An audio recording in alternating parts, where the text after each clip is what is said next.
Hello, this is not Dr. Richard, one of the key players in Richard and Karl with a K presents Deep Space and Dragons. And this is not Dr. K. It could be a doctor, but it's not Dr. K. For the record, Dr. K is a drug dealer name. Probably deals ketamine. There's no way that if say Longy Musco was to go see Dr. K, it means he's macro dosing horse tranquilizer,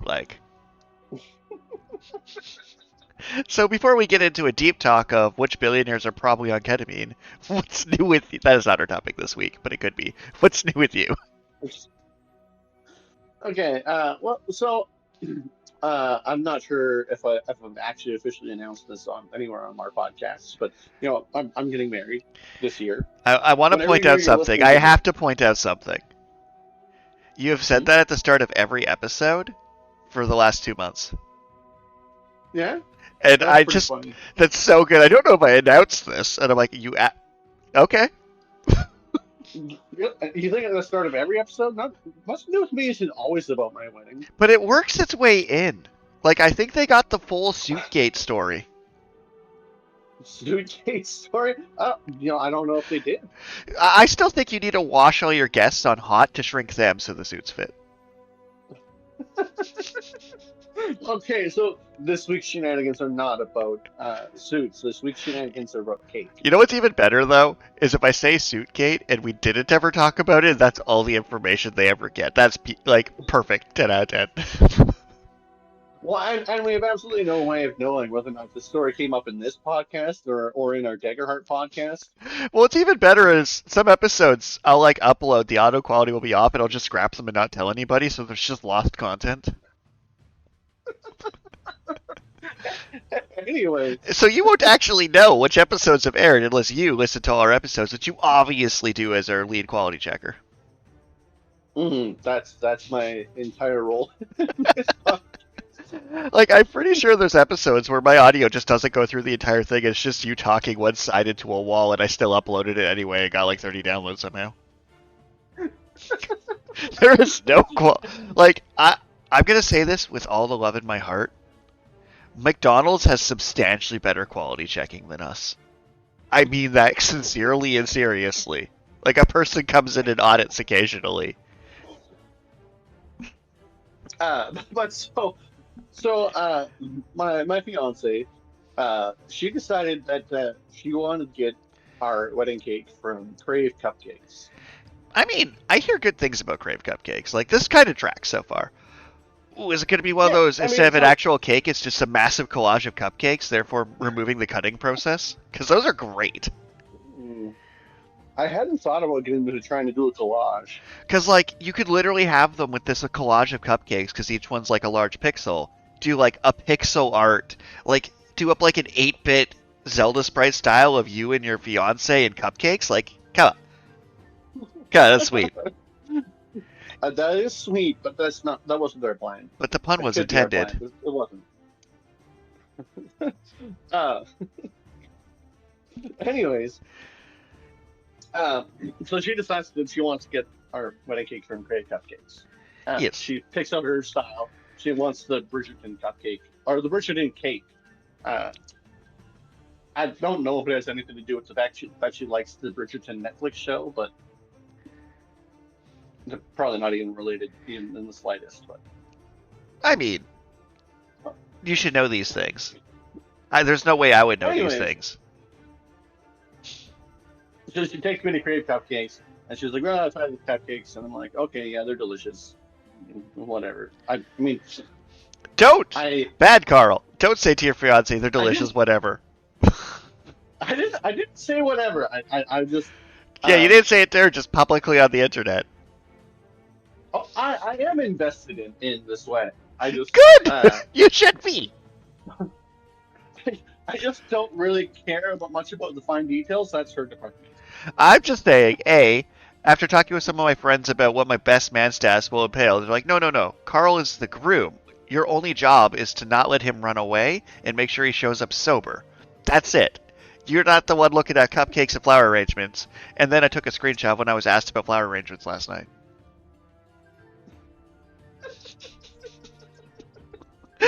just so perfect.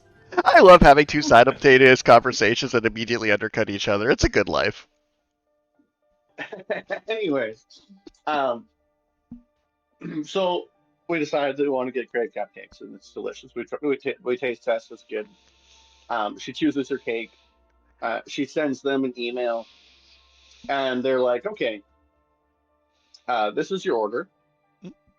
Um, we're getting a 8-inch cake for the head table, and then everybody else gets cupcakes." That's a good plan.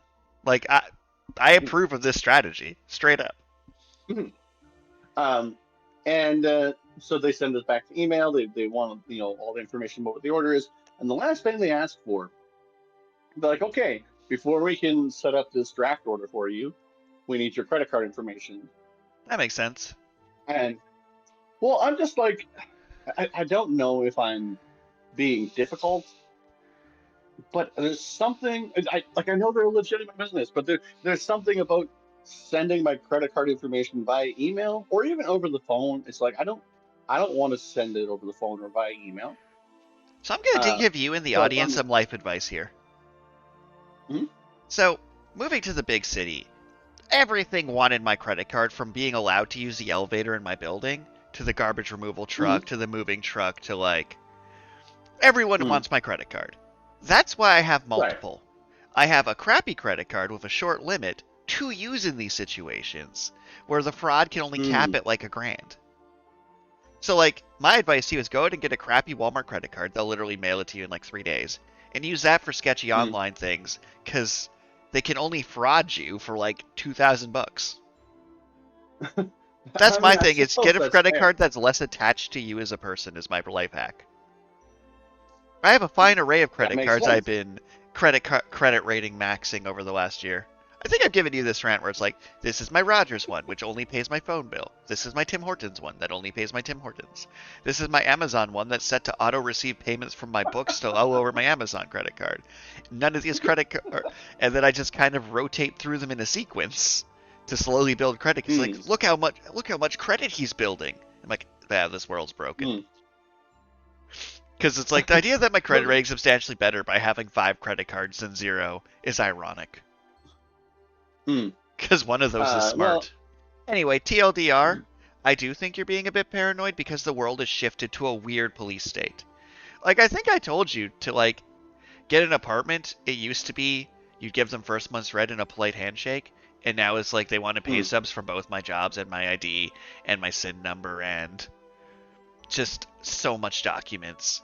And my landlord was nice. Like, this was a private citizen. Companies are worse. They'll be like, yeah, we're going to need a credit report and your last 6 pay stubs and 2 letters of recommendation.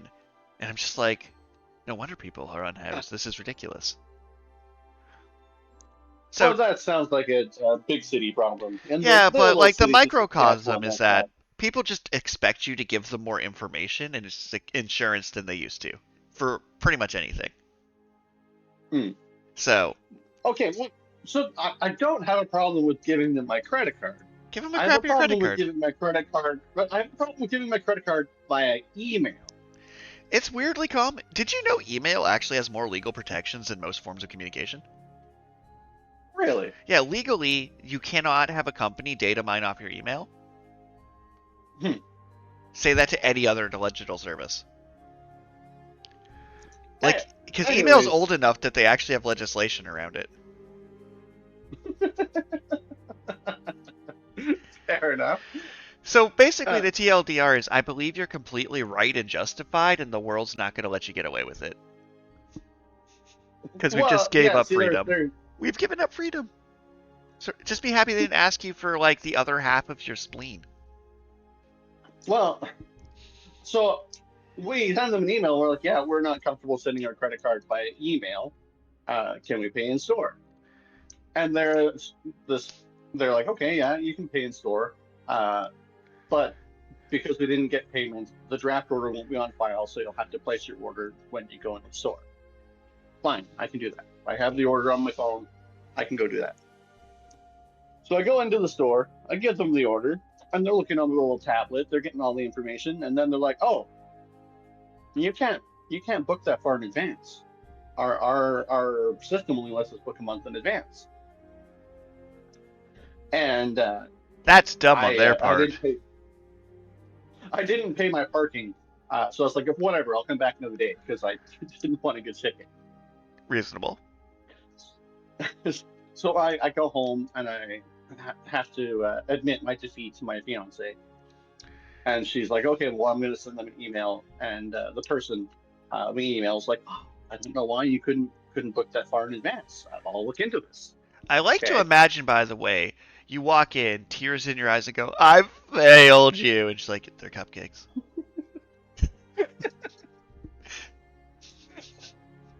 That has to be how that played out. But continue. It's more likely to be the other way around. She would cry over the cupcakes, and I'd be like, yeah, they're cupcakes. I don't believe that for a second. I absolutely believe you're the more emotionally frail of the two. I know you very well. Anyways, so she emails them back like, okay, well, you could like pay over the phone, or you should be able to pay in store. So I go back to Crave Cupcake again, and I'm like, okay, I want to place this order for my wedding. And they're like, okay, do you have the draft order? And I'm like, well, no, I don't have the draft order because we told the person we were talking to we were going to pay in store. And they said there wouldn't be a draft order until we paid. And the person in the store is like, well, in store, we can only book a month in advance. If you want to book further in advance, you need to have a draft order. And I'm like, well, I'm here to pay so I can get the draft order. They're like, well, you can't pay until you get the draft order. But it can't be both ways. Like, I think I've mentioned this what is going before. on here? My biggest pet peeve of all, and I do mean everything, including like, this goes above actual war crimes, is when someone won't let me give them money for their service. Yeah. Like, it drives me nuts to be like, no, this isn't possible. Like, I think I ranted about trying to get my phone line, my internet set up, where I'm like, I'm trying to pay you money. Why are you fighting me? I don't understand. When I literally said to someone on the phone, like, oh, I'm like, do you know what you're doing? And they're like, yes. I'm like, I don't think you do. Can I talk to somebody who doesn't cognitively offload with AI their day-to-day thinking process? Because, like, you got to be able to just write a note. Like, just write down, this man has paid, and, like, stick it somewhere. Like, should not be this hard. Type it into your personal Google Calendar. This month is the wedding, and then an alarm goes up. Like, I don't... Oh. I'm getting vicariously annoyed at this, just to let you feel vindicated. I'm like, oh, how dare. But so, I mean, the person I talked to the second time was far more helpful. And they're like, okay, well, I'm just going to collect all the information that we need, and we'll get this set up for you. The person you were emailing back and forth isn't working today, so I can't talk to them directly. But you don't have a customer number yet or anything, so we'll have to get this draft order made up. And much to my chagrin, like I say, I'm perfectly willing to pay. I have the credit card. I was a little bit bummed out that I still had to leave my credit card information with them, as opposed to actually just making payment right then and there. You know, it's funny that your identity gets stolen more often than mine when you can literally Google me. Well, yeah, I mean, I've only ever actually been victim to credit fraud once, as far as I know. But it made you so mad. Well, so it did make me really mad because at the time we were playing the SD Gundam Online. Or at least I was. I don't know if you were still playing or not. Oh, I was. And to get the Taiwanese play cards, you had to order them through a American website. And so then it was like $5 American or something like that. And I did this like 3 times. Spent $5 American, and then my credit card gets shut off. And they're like, yeah, that was suspicious. You spent $5 American. You live in Canada. okay, like turn my credit card back on. That was me. Then I do it again, like, hey, that's $5 American. That's suspicious. I mean, it is Dude, kind of it was me. suspicious. I know this. The third time, I'm like, hey, can you like put this website on your safe for this user list or something? Because like I am buying this $5 Taiwanese card off this American website. Like that's me. And they're like, okay. Then a couple months later, maybe it was because of the suspicious website, but my credit card has like a $1,500 American dollar payment purchase or something. And it's like the single largest purchase I'd ever made to date on my card. And they didn't notice. I was like, this like plastic surgery place in like Wisconsin, that wasn't me. Can you guys fix this? And like, oh yeah, we're sorry. Sometimes things slip through the cracks.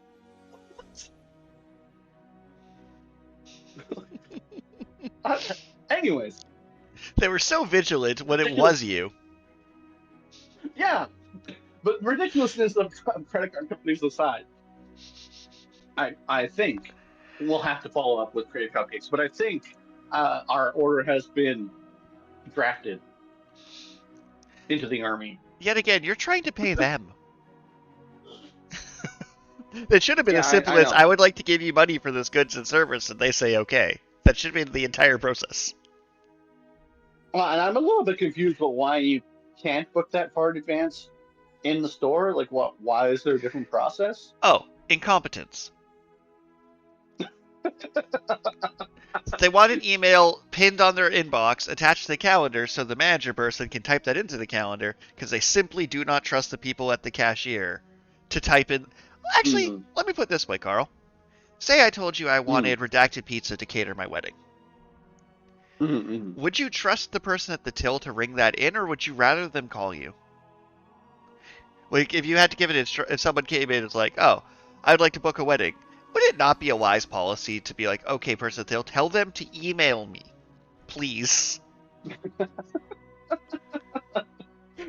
Oh, well, I mean, my workplace is unusual in that we don't really like emails. But I stand by my statement that you'd want them to talk to an adult. But yeah, I will say a more professional pizza place probably would prefer to receive large orders like that by email. Let me rephrase. Do you trust the average till watcher in your place to successfully tell you about something happening in 8 months? And have it wrote it down and informs you intelligibly? Well, you're barking up the wrong tree. Because you have complete faith. Complete faith in it. Got it. And we can just put in the order as soon as they make it. Yeah. Like they make the order 8 months in advance, then we just put it in, and then it sits on the line for 8 months, and then it prints off an hour before it needs to be there.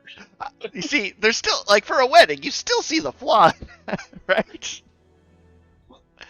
Your 30 pizza. Oh, that's so funny. As your 30 pizzas coming on a random Friday, everyone forgot about.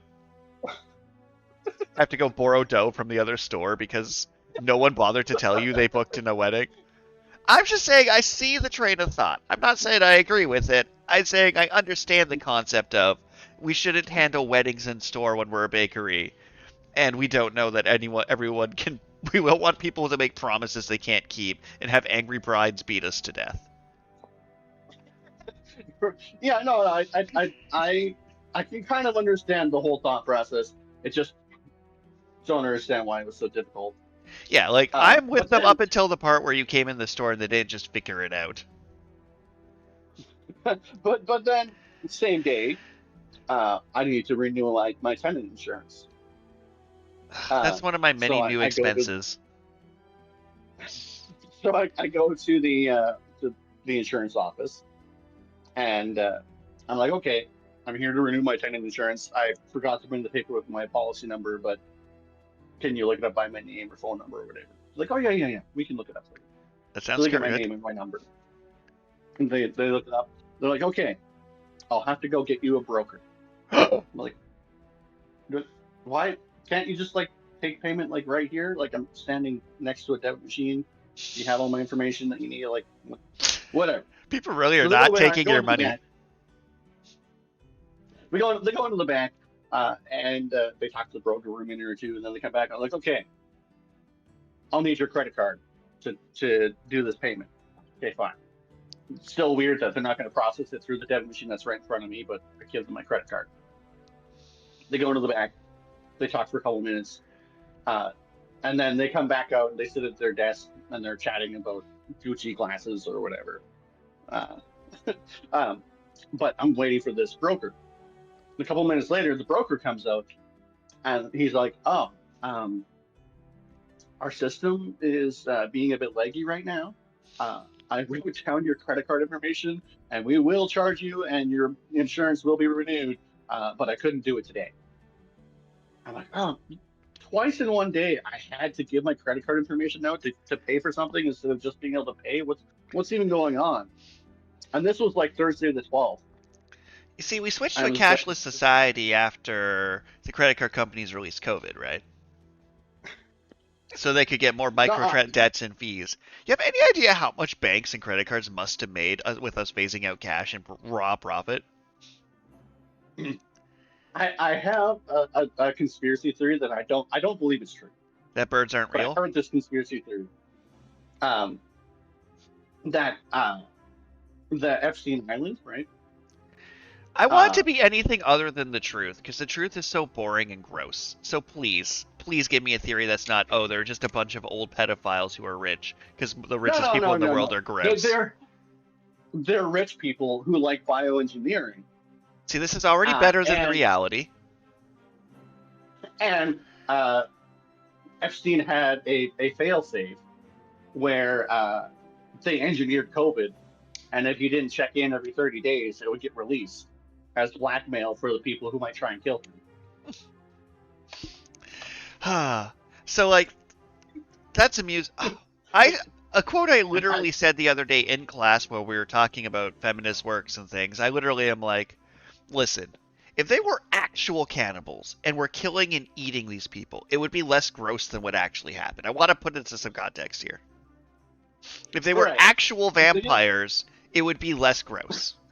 Like, it would be better ethically if it was an immortal cabal of vampires. That would be less evil. Because, like, killing people for their blood at least has motivation other than I'm an old creep. Like, there's an element at least of hunger to that, which I can rationalize a bit better than the reality of the situation. Anyways, I don't believe that conspiracy theory, but I just thought that was kind of amusing. Actual Satan being on that island would be less depressing than the truth. Anyways, enough about my credit cards and conspiracy theories. What's do with you there, Richard? Oh, let's see. I went to a retro game bar, played some Rampart.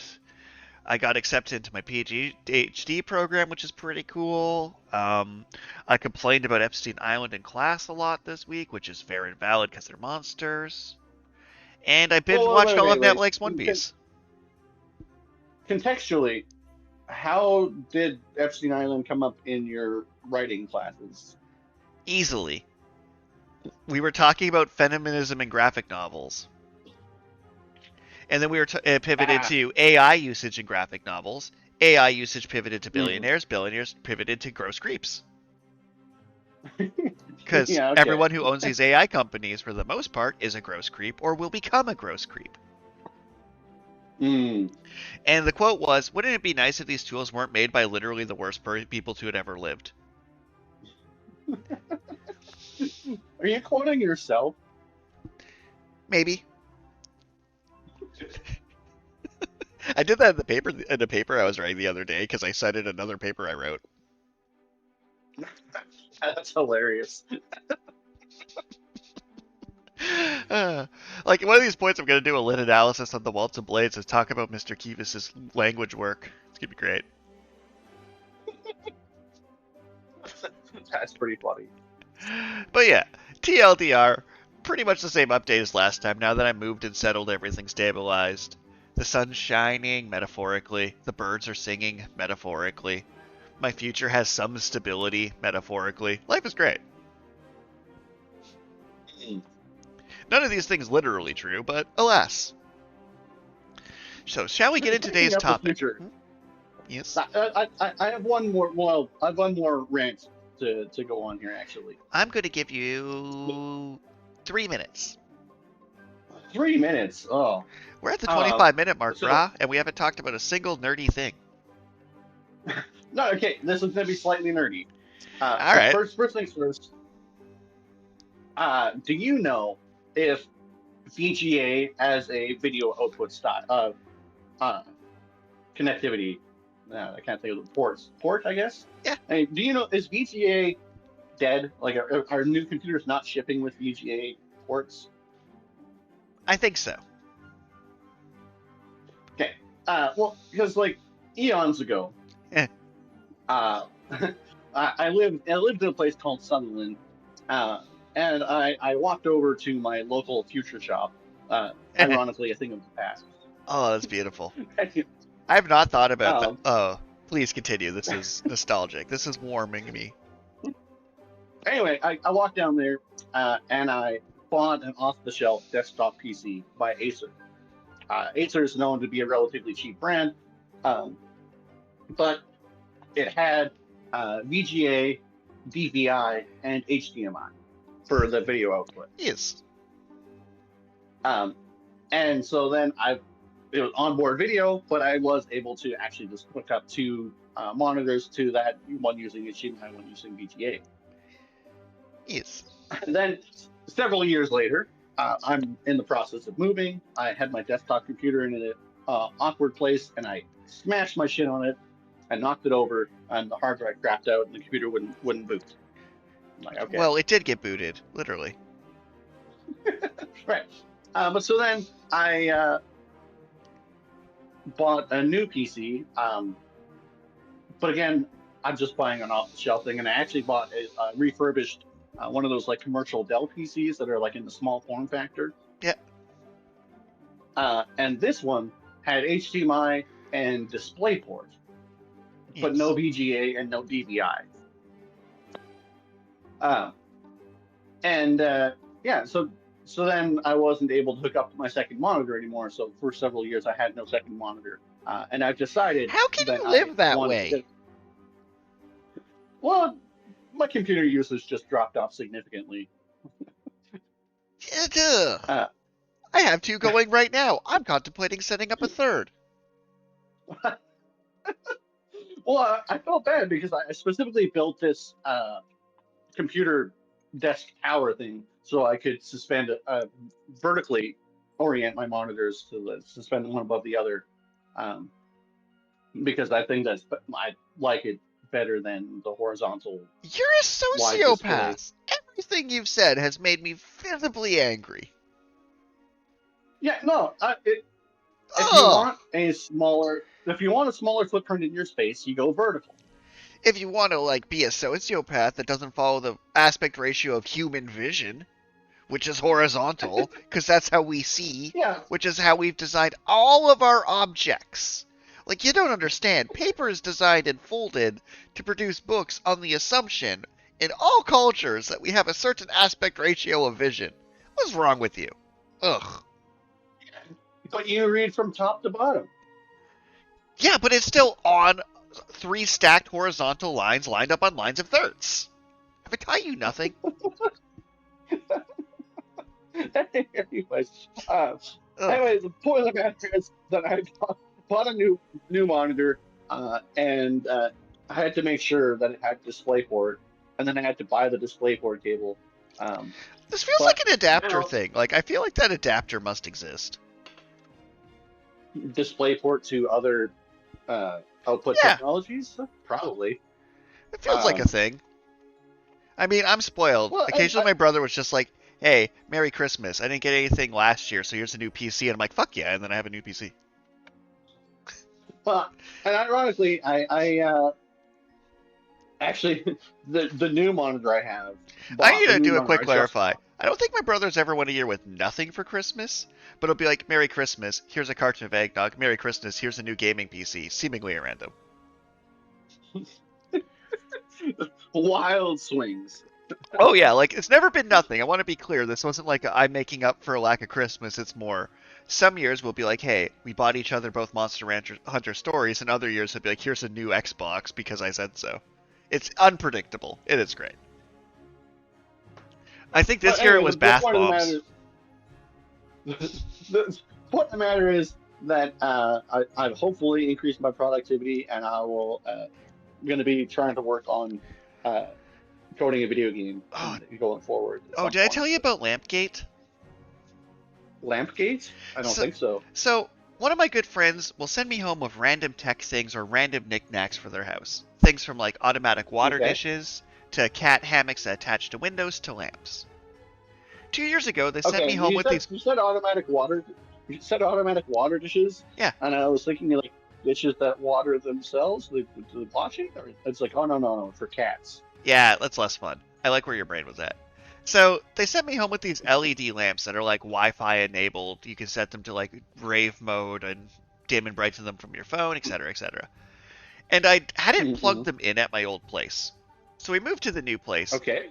and they're like, "Oh, you kept the lamps I gave you." I'm like, "Absolutely."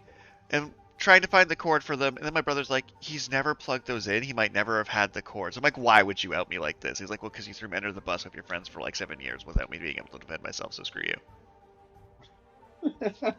So my friend's Sounds been fair. mocking me, being like, "Oh, I kept these lamps, and never plugged them in for sentimental value for 2 years." You had these lamps, and I'm like, "How's the lamps?" You're like, "They're cool," and you never thought they're cooler when plugged in, huh? Right. So every time I see this friend, they're like, "It sure is good that you kept the cords. Oh wait, you had to buy new ones because you hadn't plugged the lamps in 2 years."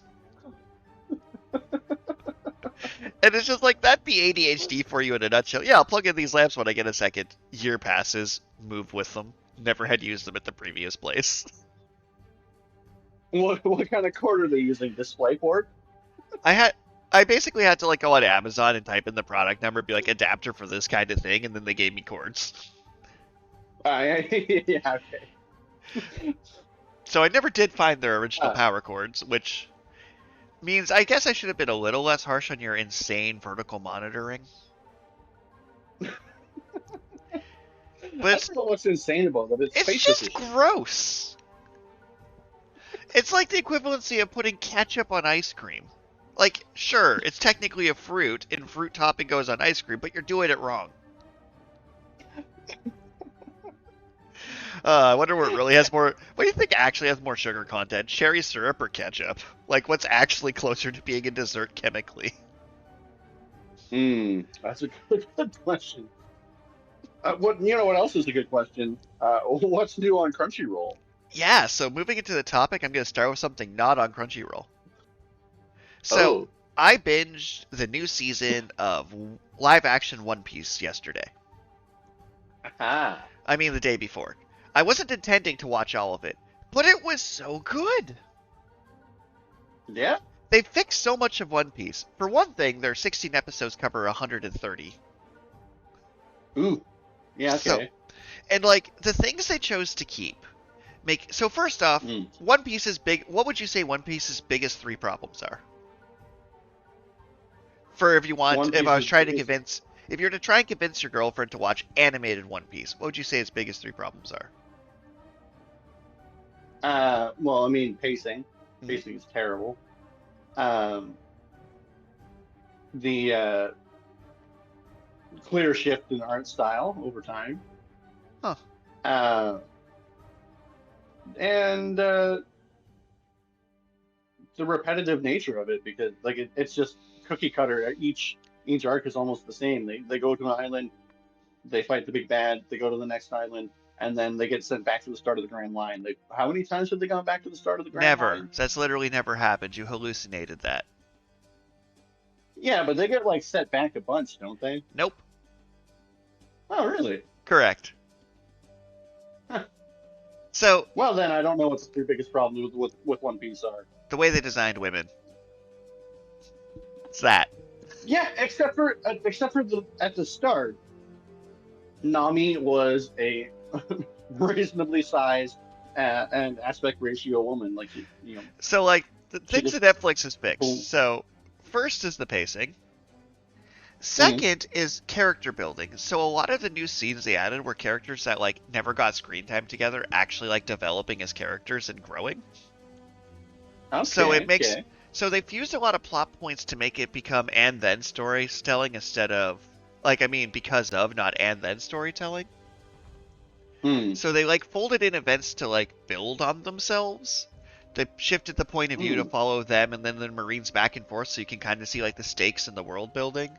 They've moved in things way earlier to like build stakes up. But also, so Hmm. it was impossible to create One Piece without fan service, right? There's no version Right. of reality where they weren't putting Emily Rudd in a bikini. So instead, they oiled up all the men as well. I say this as a bit because like every male character at least one point in it is standing there shirtless, and there's ones where they're in Snow Kingdom and Zoro's just standing there shirtless flexing, and the character's like, "Why are you doing that?" He's like, "Cause I look good." Okay. And I'm like, that's somehow the correct solution to this problem, isn't it? You do it to Yeah. everybody, and you solved it. So like Hmm. the first season, they added in like the Marines early, and you like actually follow back and forth between the Straw Hats and Kobe and Garp because they brought in Garp really early into the show. And then the Right. second season, they trimmed a lot of the bullshit. You get to see Zoro actually kill 100 people in one episode. And like they didn't Right. Tarantino the blood, but they didn't Toei the blood either. So like you see him stab someone in the throat, they bleed and they die like a person would, like a reasonable amount. Hmm. And I'm like, man, a lot of people are dying in this Netflix version, but they're doing it subtly, which makes it better. I'm like, there's a few times like, oh man, Luffy just straight up murders that dude. Luffy gets the ship. It's like, well, that'll teach that dude. He's dead, Luffy. And it's just like they do a bunch of little tweaks, and I cannot believe like how much better the show is than the actual original animated series. Like, there's a bit where Considering how badly they botched Cowboy Bebop. it is baffling the difference in quality because I'm like, no, this is like actually the best version of One Piece.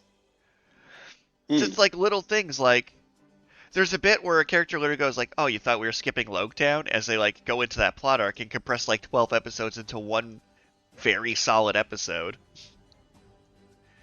And they're just doing Hmm. a good job of like, hey, now I'm rewriting with this with hindsight and I'm doing an immensely better job of this show. Yeah. Okay. But also some of the things they decide that were worth keeping. So my favorite Oh. scene in it is about midway through season 2. In the original, there's a scene where Sanji goes on the shell phone and like pretends to be one of the agents to confuse the villain of the plot arc Crocodile, and then gets jumped by a combat otter who rides a vulture with machine guns. Okay. And I want to let you know that they need to cut, I don't know, 80% of the stuff out of the show. So there's no words for how happy I was that the artist combat otter still fought Sanji while the phone was on hold, and the machine gun vulture was there. And that fight scene, like they frame it like they're just fighting in the background while someone's on the phone, like waiting for the person to talk. And I'm like, I'm so happy this made it in, because a group sat around a board deciding what to cut. Like, we got to keep the otter in the sunglasses, though, right? And there's a bit that this otter was spying on them and drew portraits of them to show the boss to like break their anonymity. And the portraits it drew were manga accurate. Yeah. Okay. Like that's such a good bit, right? Yeah. So I'm like, this show is just a good time, and I highly recommend it because like they even said in an interview, a lot of adaptations have the instinct to explain what's happening, and this one just simply didn't bother. And it was great. Like they didn't feel the need to explain the snail phones or like the various world things. It just got into it and let it be. So 10 out of 10, highly recommend Netflix One Piece. Season 2 decided to go more wacky, but like they've done such a good job grounding it. Like all the characters are taking the world completely seriously, and it's just a beautiful thing. Like Here's an example. Princess Vivi in the anime shows up as an assassin and jumps them, and then proceeds to do nothing for 100 episodes, right? Right. Instead, because she's combat trained, she jumps in and helps during the fights. So Luffy and Vivi fight Robot Wapol Eats People Man. And I'm like, yes, correct. Let your characters do things and talk to each other. Also, the series actually passes the Bechdel test now. Yeah. That took a while. It's a low bar to cross, but I'm going to bring this up as we go over our what's new of Crunchyroll is I'm absolutely going to ask Richo, do you think it passed the Bechdel test? So, we're going to follow the order of what's trending in Canada. I've already talked about One Piece, but I'm going to follow up with the One Piece anime is on hiatus right now as they move into Giant Land, and their last couple plot arcs are two of their best One Piece plot arcs. And Wano was their worst plot arc because it lasted forever, and then they trimmed it down. Technically, One Piece has just started its second season because it took a season break for the first time ever. That is pretty hilarious. Also, the Wano plot arc is the plot arc with the longest fight in anime history. I'm so mad because there's a moment where the fight should have ended because it was super hype and then went for another 50 episodes. Like, there's a bit where he, like, went in a training guard and learned this cool uppercut punch, and the original Season 1 theme song plays as he uppercuts the guy, and I'm like, yeah, end it. No. No. We're not just going to end it on this hype moment. We have to, like, go through so much bullshit to get here. Right, and then they had to go through an entire season of Gundam Seed to finish that fight.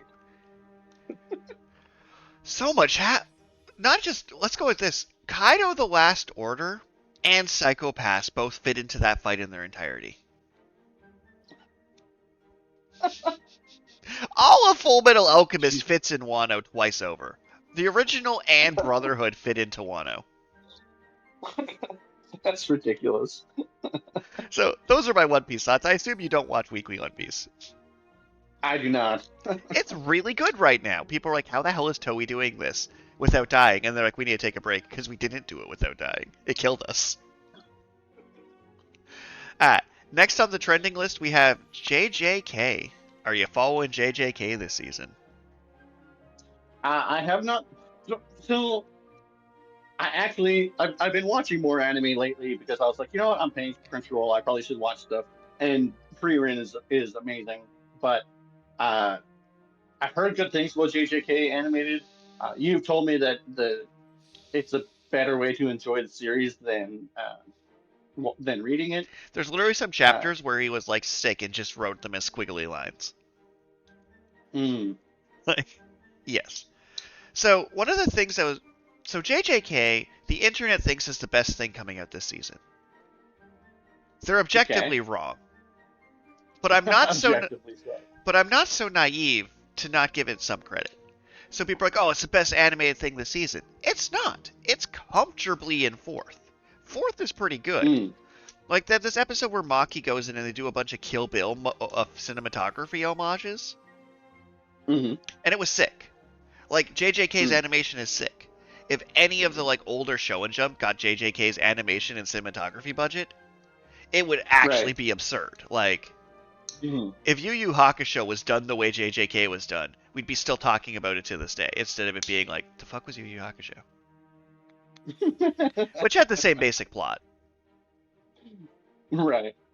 But, like, so, like, yeah, JJK, I highly recommend it. It did pass the Bechdel test, which was a fun twist. Not by much, but it did. Fair. And the JJK sequel manga just ended, and it angers me because people are saying it's a good ending, and I'm like, it won't be. In the 3 months, once you stop being high on the cool animation and production values, you're going to realize that a character coming back in the second last chapter of a sequel manga to magically fix everything because you introduced aliens is the exact reason you guys all shit on Boruto every week and shit on the ending of Naruto every week. Do not pretend JJK did that well, because you can't do aliens came in and solved the plot well in any show. No. That's not about aliens. Maybe Star Trek, but even then, no. Because it's the idea. It's such a Deus Ex Machina. It physically makes me ill. That makes sense. So the sequel JJK manga angered me because they had Yuji roll up at the very end and then magically solve everything.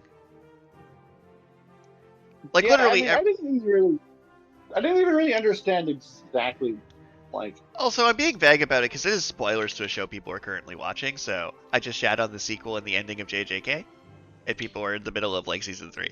Oops. Sorry. It doesn't matter what the plot of JJK is, though. Like I said, they did like an hour-long Kill Bill montage with top-tier animation of Maki murdering dudes. Live-action One Piece did it better with Zoro, but they did it pretty good in JJK.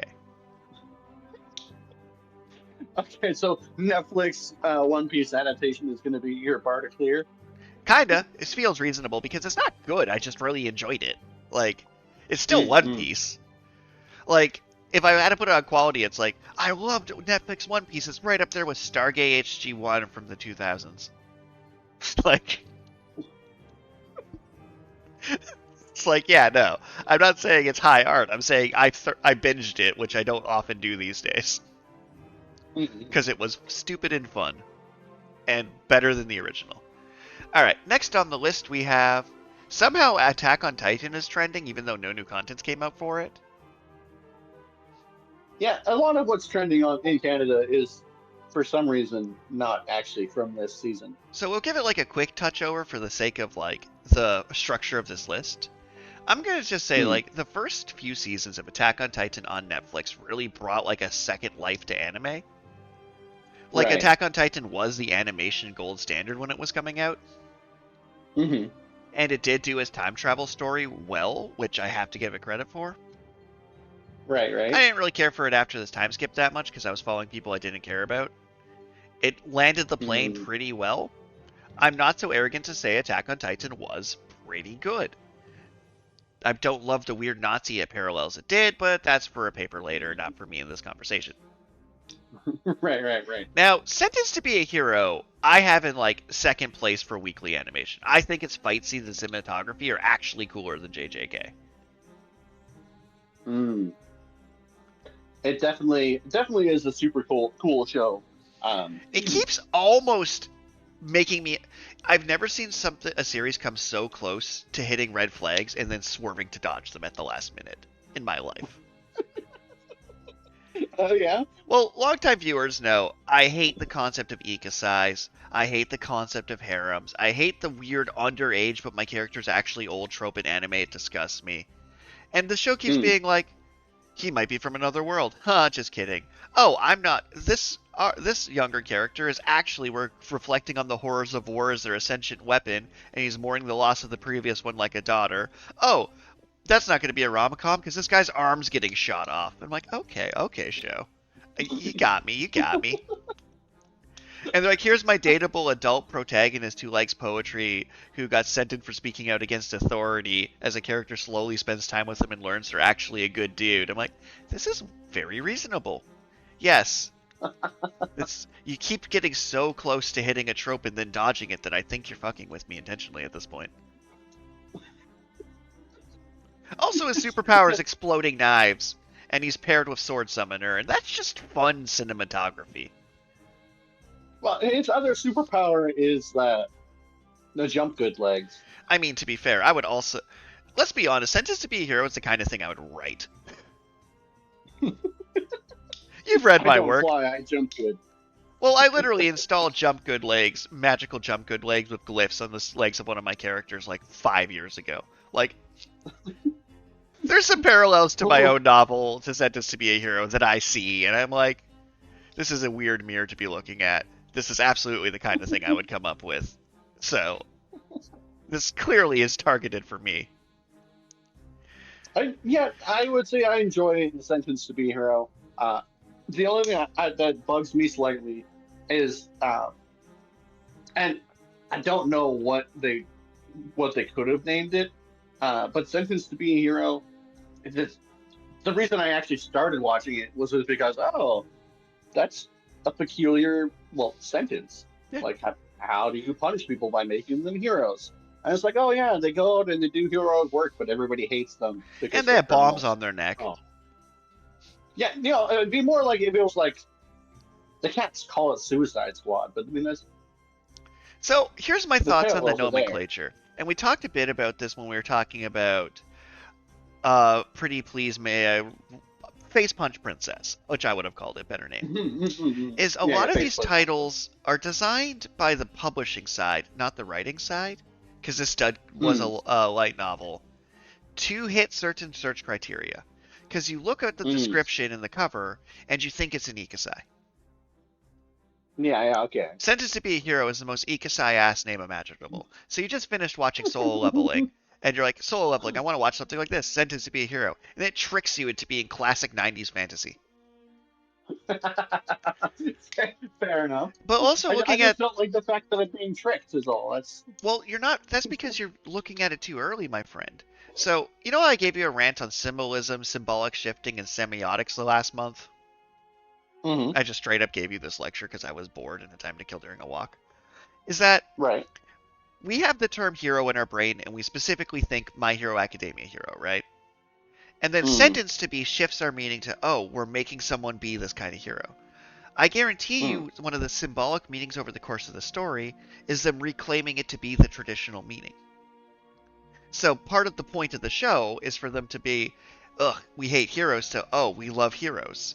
So the idea is that the show's over its arc is reclaiming the original meaning of that term. Well, and I can see the symbolism where it's like, oh, people are like, don't be a hero. And the double entendre there of don't sacrifice yourself meaninglessly, and also don't be a dangerous criminal that's forced into eternal military servitude. Which is sick, by the way. That's sick writing choice.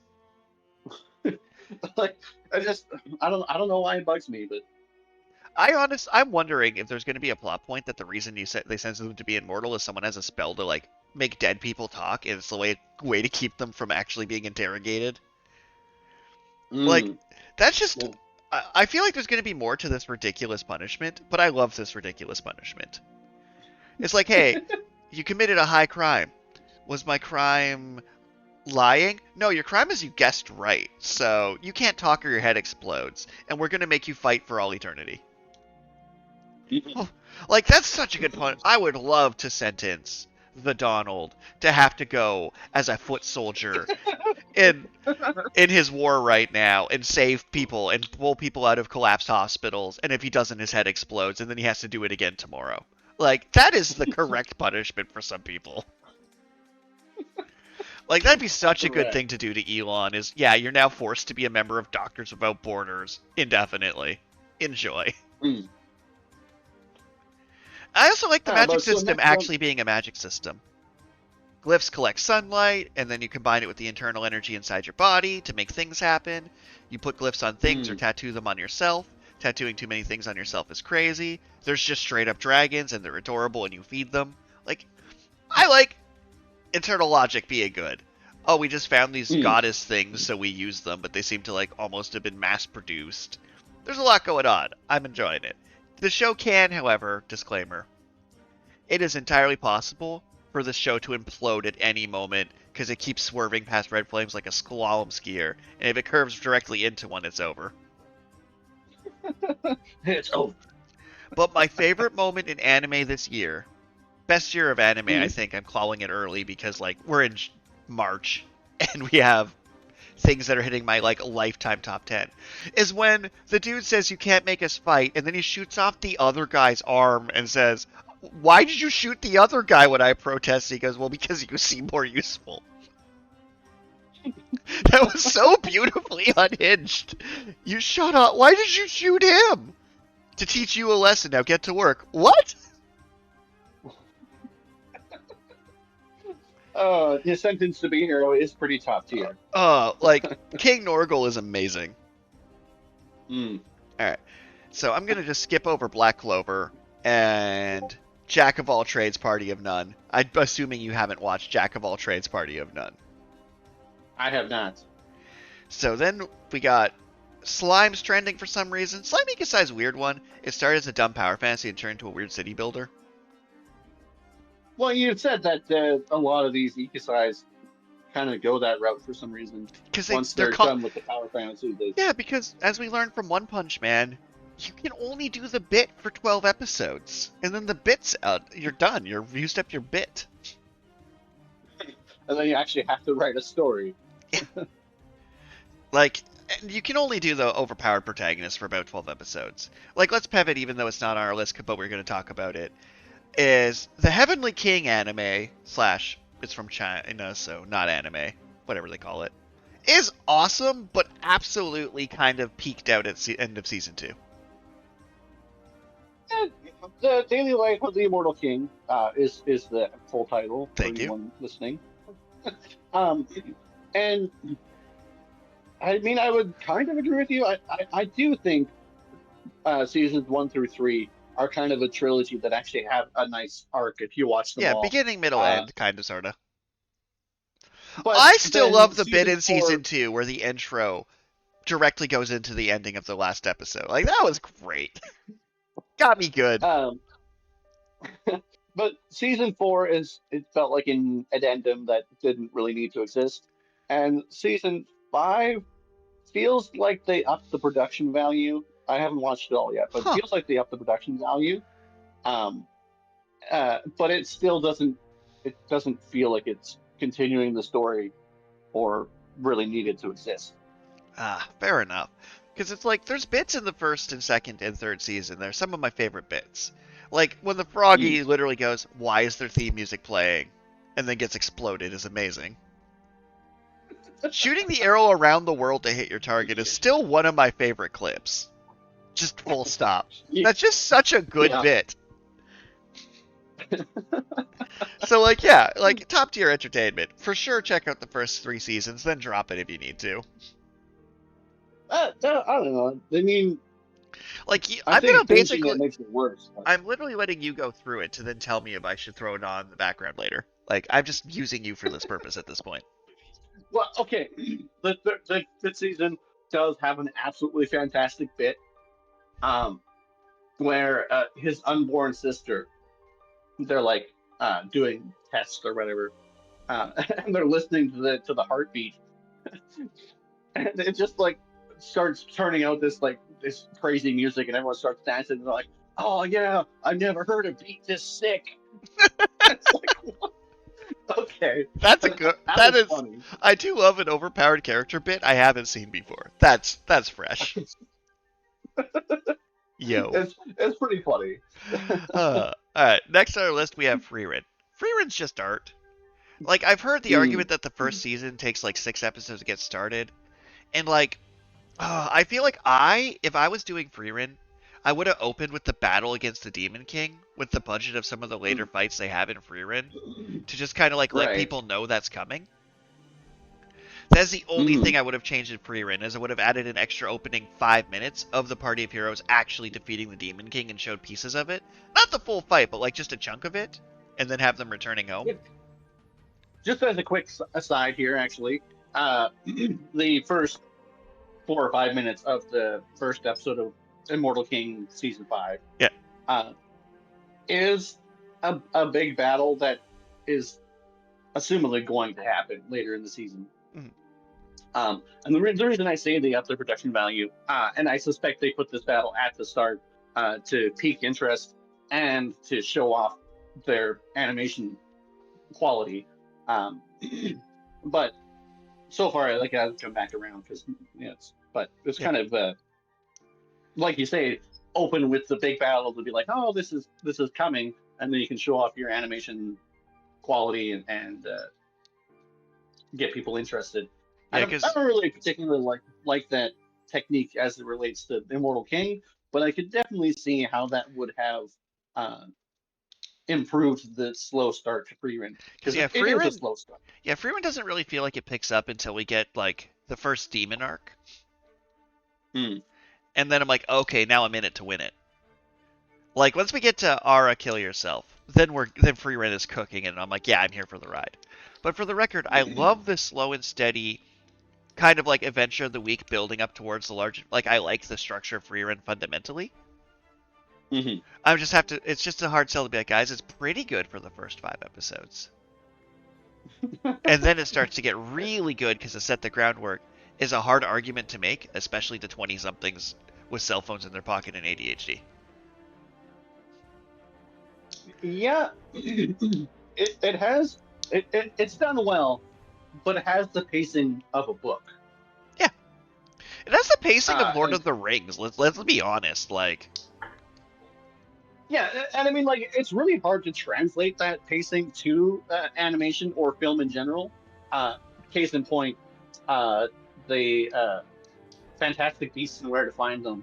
I Uh, really thought you were about to say Lord of the Rings. I'm like, you're not coming at Lord of the Rings here, bro. no.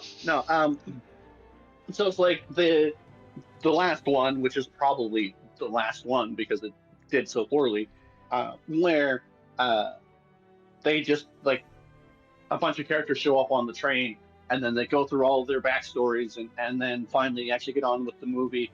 But the movie is just them being as confusing as humanly possible, and the movie just comes out as this jumbled mess. J.J. Rowling, or J.K. Rowling, I mean, not J.J. J.K. Rowling, is an author of books. She is not a screenwriter. To be and fair, her skill set just didn't translate well. and I mean, like, death of the author and all that, but also, fuck that bitch and her weird transphobic political stances. Like, with her funding and money she made on Harry Potter, she could have just set up women's shelters without attacking the trans community. Like, she could have just not been a hateful cow. She was allowed to do that. That is true. Reminder, this is a parody podcast, and nothing we should ever say should be taken seriously or legally. Don't sue me, J.K. Rowling. But maybe don't be a cow. Anyway, what's next on our list? Next is Solo leveling. I think solo leveling peaked. I agree. I really, really like the character's motivation. Like the very first episode, that choice between going further into the dangerous dungeon with the extra doors that they don't know what's beyond, and being able to actually afford his mother's medical care, like that moral choice, which he end up getting a whole bunch of people killed because he wants to be able to save his mom. And then that motivation carries through so much of the show, but he achieves his objective. The show's done. I don't think it's worth watching any of the subsequent seasons. So here's my thoughts on solo leveling, which I'm notoriously a solo leveling hater. I loved the video game Clair Obscure Expedition 33. I did not like the awards it won at the Game Awards. Because, like, they won Best Indie Game, and they had Daredevil voicing one of your protagonists. It won, like, all of these categories, but, like, it won Best RPG, for example, but wasn't actually the best role-playing game. The best role-playing game was Kingdom Come Deliverance 2, where you're, like, a peasant and actually have to, like, bake bread to become a knight, like, which was a much more immersive sim. Like, you play a role better. My problem with solo leveling is that it had, giving it best fight scenes is legit. Giving it best soundtrack, no, Frieren's was better. Giving it best animation, probably. Giving it best story, no. Giving it best protagonist, absolutely not. Giving it best antagonist, there wasn't one. So it's like, solo leveling is an action movie, and people are acting like it's a drama when they describe it. Right? Like, it's like going in and be like, why did John Wick not win Best Movie of the Year at the Oscars? I'm like, because it wasn't Best Overall Movie. Best Action Movie for sure. Yeah. But, like, that's my thoughts of solo leveling. It's like, it's a stupid cool show that's stupid and cool. It's the best Ikusai by a wide margin. Other than You're right. Other than maybe Digimon Adventure or Inuyasha. Like, it is actually my favorite Ikusai is Vision of Escaflowne, but solo leveling was objectively better than Vision of Escaflowne. Of the three I mentioned, solo leveling was objectively better as a show to sit down and watch. For now. Right. I do think every single additional season past this point is going to be diminishing returns. And much like Boruto, will eventually drop the show to being mid.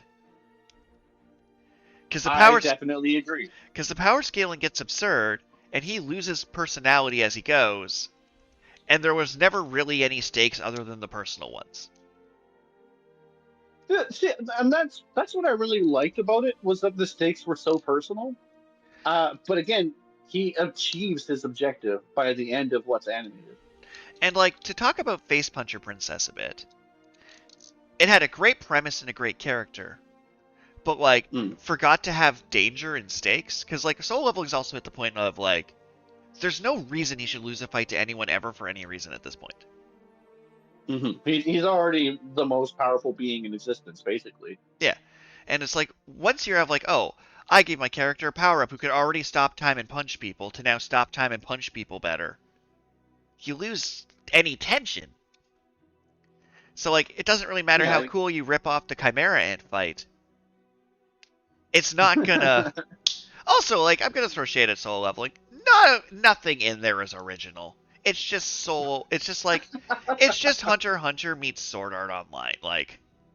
But, like, with its bullshit menu system, blah, blah, blah, blah, blah. But, like, yeah. That's it, I'm done dunking on Soul Leveling. It's pretty good! for all that dunking, it's pretty good. It is pretty good! Like, that's the honest review. It's pretty good. If you want to watch a B-tier Marvel movie with A+ tier animation, watch Soul Leveling. But all that's missing is him fighting a color swap version of himself and losing his powers in the sequel. Well, unfortunately, that doesn't happen, but... Alright, so next on the list is Fire Force. Fire Force. Tisk. So... it's part of the Soul Eater universe? It's technically a spoiler that everyone's already spoiled. So... Wait, so it's like a prequel to Soul Eater? Or... Yeah. So Fire Force is in its final season, which means it'll end with starting up Soul Eater. Okay. So they've greenlit that they're doing, and now they're doing like a manga-accurate Soul Eater after Fire Force ends. Because Soul Eater pulled a Full Metal Alchemist original run and just made up the second half because the manga wasn't done yet. Yeah, okay. So, this author has a weird thing that makes my eye twitch that he does. Okay. Because the core premise of his work is usually pretty good. His art style is cool. His concepts are good. But he feels insistent on always having a Booby McBoob fan service character. So they're literally a character in this whose power is they strip, like, unwillingly. And it's just like, dude, grow up. Does Fire Force pass the Bechdel test? No. Unsurprising. What's really bizarre-ish, though, is Soul Eater does. Huh. It's because Soul Eater had a female protagonist with their talking sidekick, and there are a few other female characters. Like, every character...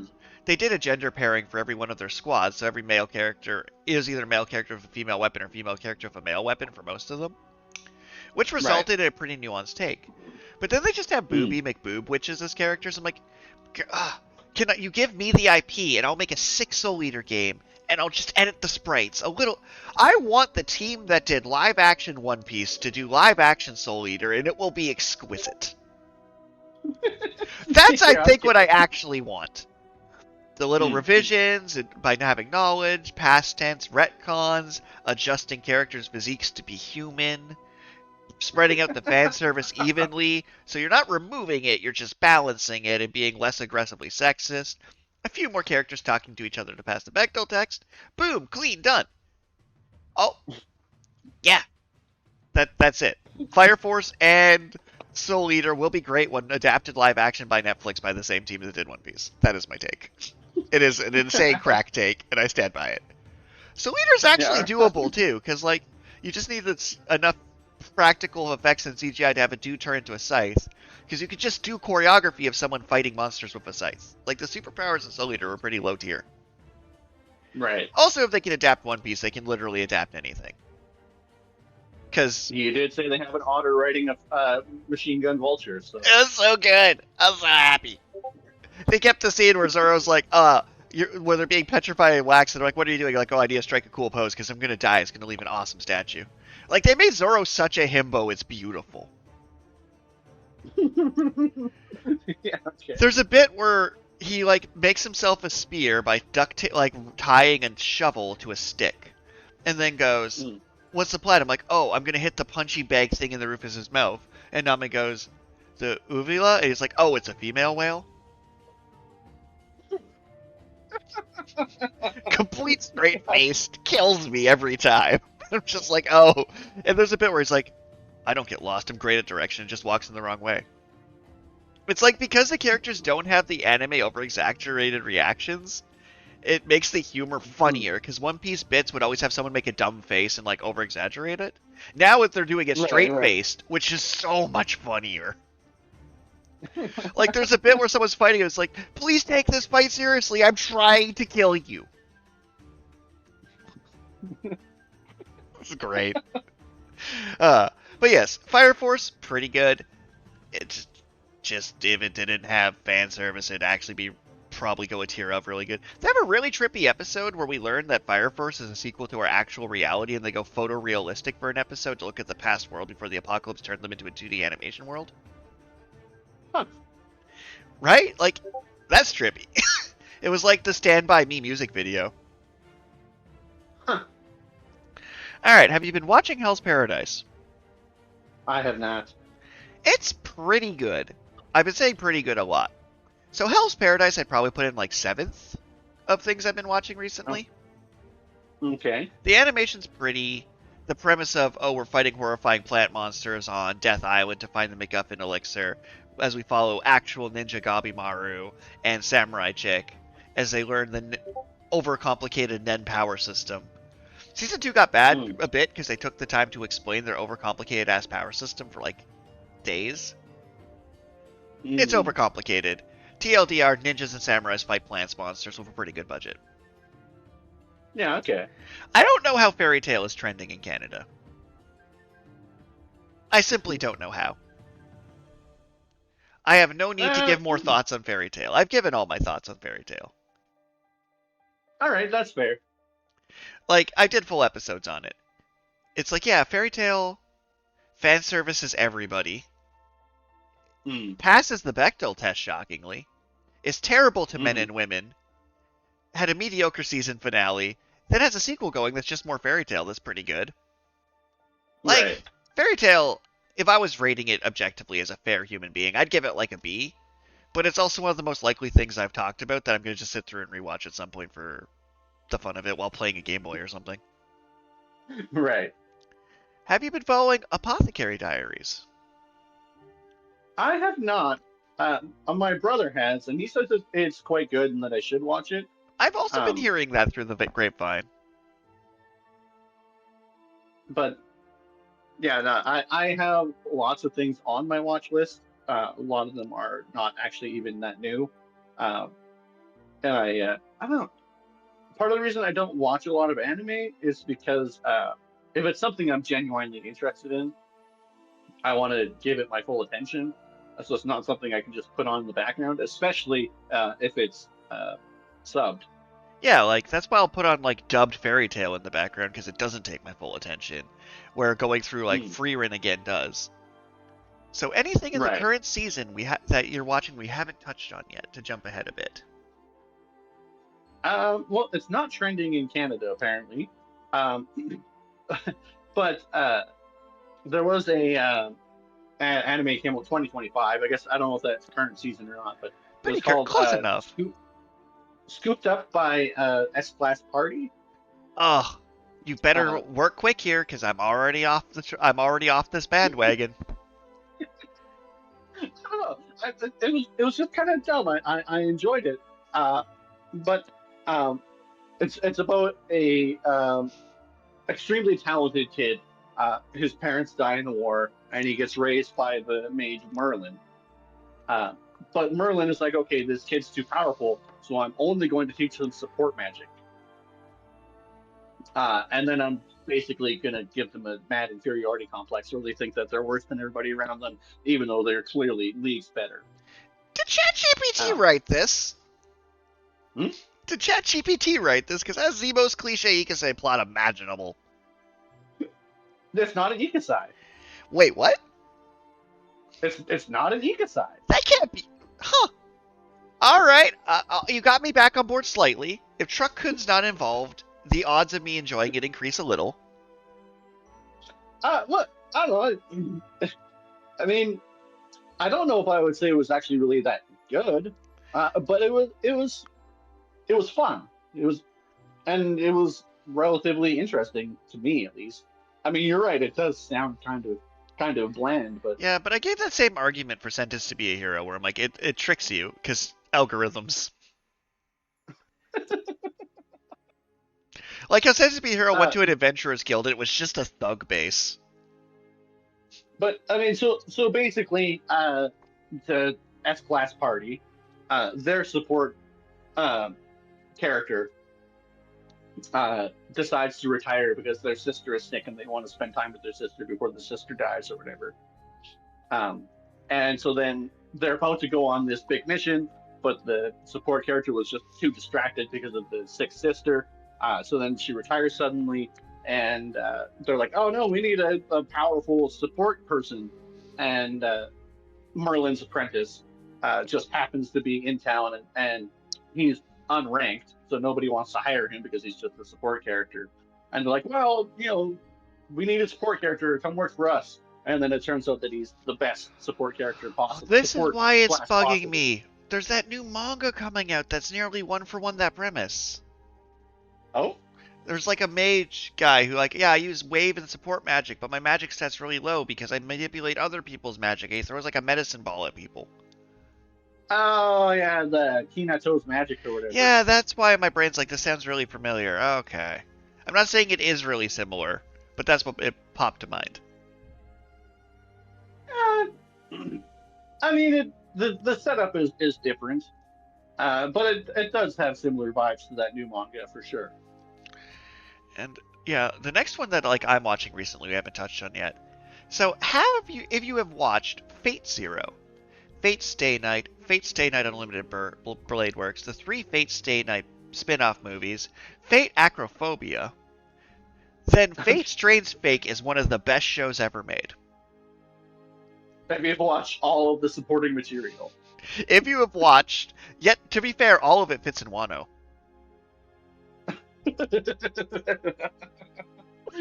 Yeah, okay. Because they're not long animes. They're like 24 episodes and 3. Yeah, I think all of it does. I don't even think I'm talking about my ass. I'm pretty sure it all does actually fit in Wano comfortably with some space to spare.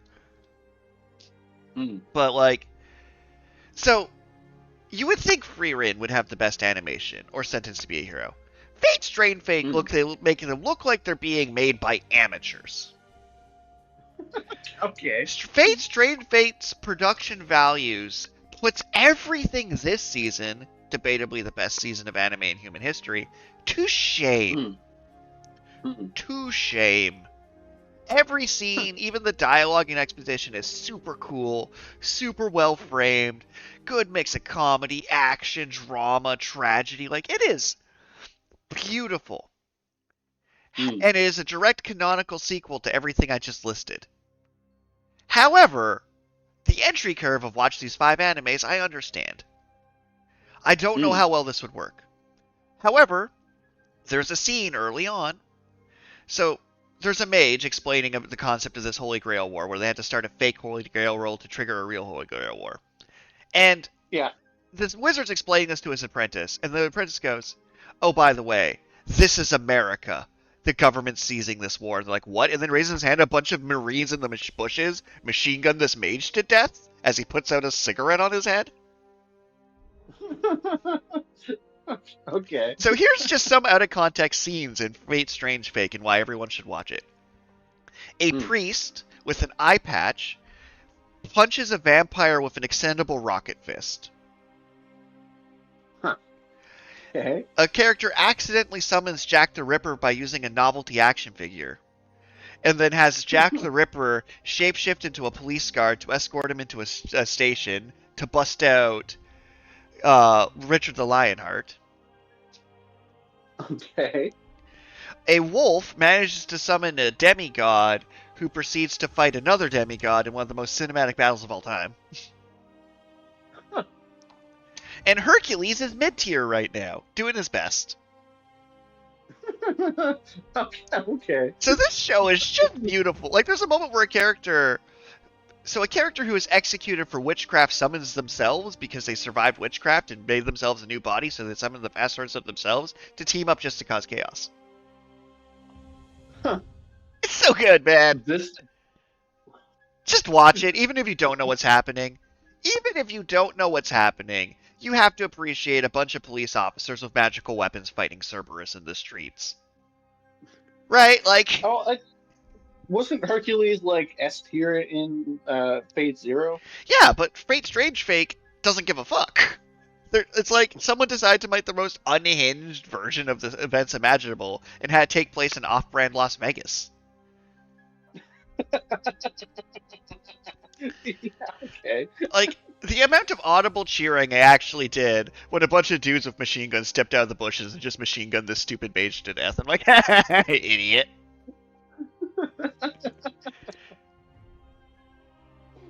Oh. Or a person got asked what a servant was and he lied and said Charlie Chaplin. Because that was the Chaplin? And they're like, why did you say that? He's like, first name that popped in my head. I also appreciate comedy. Yeah. Yeah, so who'd you summon as your Lancer class server? Charlie Chaplin? I think he's lying to us. It's just good. Yeah, okay. Like, the idea that, like, I'm watching Frieren and that's not the show I'm the most excited for every week, or Sentenced to Be a Hero is not the show I'm most excited for every week, is actually just a beautiful era of mankind to be living in right now.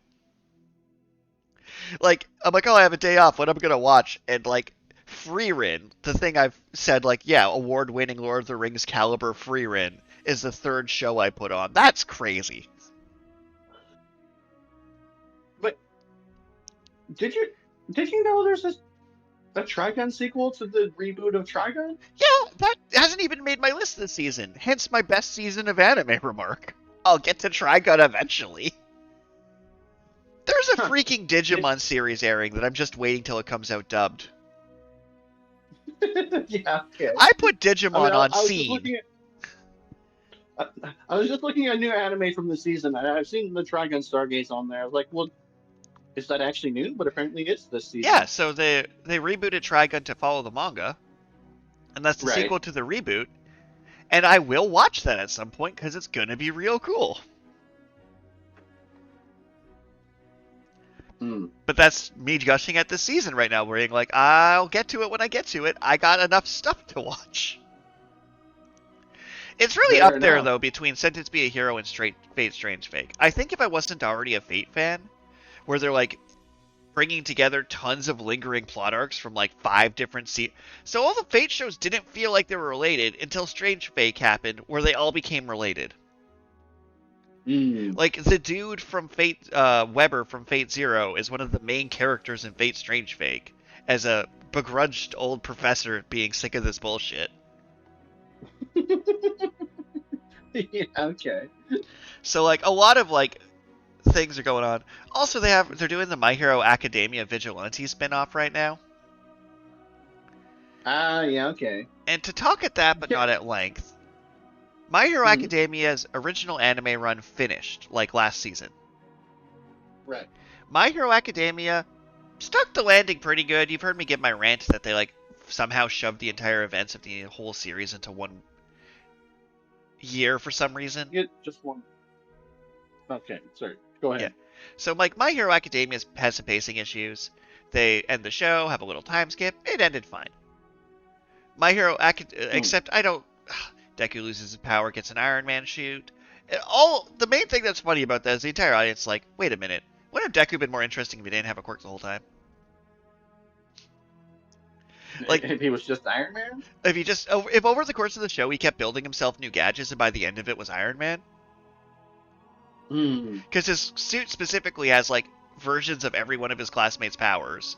The show would have been so much more interesting if he was just building gadgets and was quirkless the entire time.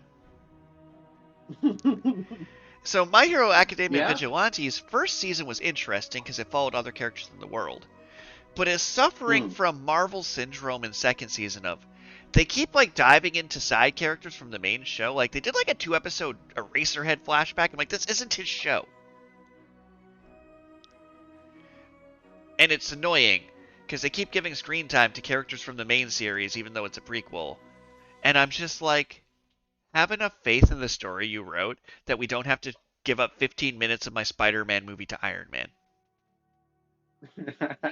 Right. I don't need to watch Fat Gum in the My Hero Academia spinoff. You invented new characters, maybe use them. Also, they're bad at being vigilantes in My Hero Academia vigilantes. Like, they're not even doing vigilanteism. It's just, Really? yeah, not They really. were kind of being vigilantes in the first, well, probably the first season, because I did read some of the manga. Yeah, but not so much anymore. Mm. He just basically helps out a pro hero who turns a blind eye and like, just give him a sidekick license. Like, you know his name, you have his phone number.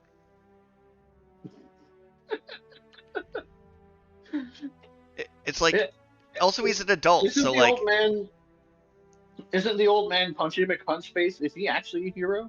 he dropped off the screen time for like, after like season 1, he just leaves into the background to come back like midway through season 2.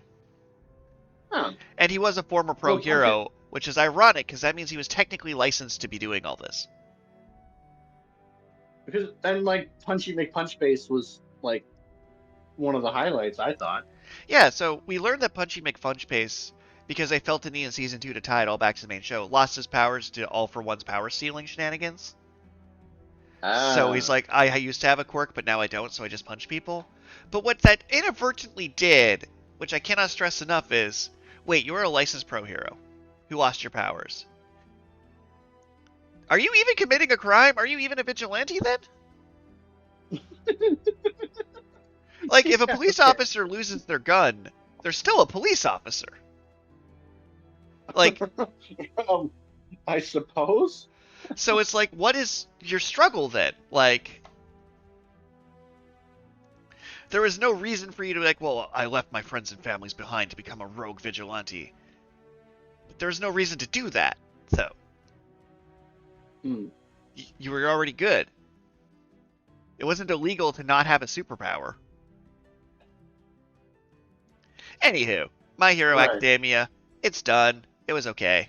It's pretty good, I guess. It's also like the last like wrong running anime that I think's ever gonna hit that length anymore, because mangas just don't last that long anymore. Like, that is true. All I'm gonna say about Chainsaw Man is the fuck, and then move on. Just the fuck. I'm gonna say I absolutely love condensing seasons into movies. Oh right, yeah, we can talk about Reze. I was worried I was going to spoil the new chapter inadvertently, but I'm happy to talk about the Reze arc. Oh, that was a good movie. Yeah, ironically, I haven't actually watched it yet. I kind of wanted to go see it in theaters, but I didn't get the chance, and it doesn't seem to be on Crunchyroll yet. There's a good chance that, for pure quality, that might actually eke above Strange Fate, Strange Fake, maybe, because it's the whole thing's movie quality. Although I will say, converting Demon Slayer to movies works most of the time. But like, to Demon Slayer. It's okay, I guess. I don't get the hype. I don't get it. But yeah, anything else series-wise that are worth talking about, would you say? Because no, not in particular. It's just I do want to point out that the new Digimon's actually really good, for the record. I glazed past it because I'm like, I'm gonna wait till more of this comes out to like binge it when it's. I like Digimon better dubbed. I'm hearing the boos already from our comment section, but I like Digimon better dubbed. Well, so just for no reason in particular. Nice. If you like subbed animation, and you like the movie-fied seasons of shows, man, the first 3 seasons of JoJo's Bizarre Adventure in the movie form are also pretty peak. Oh, I know we don't have a JoJo's airing yet this season, but I am so thrilled for Cannonball Run. I don't know if you've read any Cannonball Run. I have not. I did finish Stone Ocean. So here's what I'm going to tell you about Cannonball Run. So it's a reboot quill. Because you remembered how Stone Ocean ended. They literally mulligan the universe. Right. So it's a reboot, but now they know what they're doing, right? So JoJo's didn't really figure out what the hell how its own show worked till about season 4. Sound about right? Part 4 is Yeah. about the time they figured out what kind of story JoJo's was. So like, Kind of. I don't know, because each season like has a like a different genre to it. yeah, Like but I'll say season like, 3 was a road trip. Season 4 was like a strange murder mystery kind of season. yeah, but the reason I say And season season 5 4 was is the like, mafia episode. I'm more referring to like how the power system works and how the characters work, and like functionally, season 4 is when it becomes stable. Yeah, okay, that makes sense. So season 4 was like, actually, it's more interesting to give people weird stand powers to do. It's they start doing rock paper scissors with their stands rather than my power is more bullshit than your power. Yeah, okay. So Cannonball Run's like, okay, we're gonna do all of the JoJo's things again with hindsight, but also remix and twist everything. Also, we're traveling across the United States on horseback to find the pieces of Jesus Christ in a high-stake poker match. Like, yes to all of this. It's also one of their longer parts, so I'm like, okay, this is just a show. Like, Cannonball Run's just its show. Like, it'll probably be about 50 episodes. Okay. And I'm like, yes, the twink version of the President of the United States has a stand power that lets him go to alternate timelines. I am on board for this, please. Please, like, it's the JoJo's, and it's like, he basically, he finished his original run, went, okay, I'm going to take a year off, think about what I really want to do. And then, I don't know, did a ton of cocaine.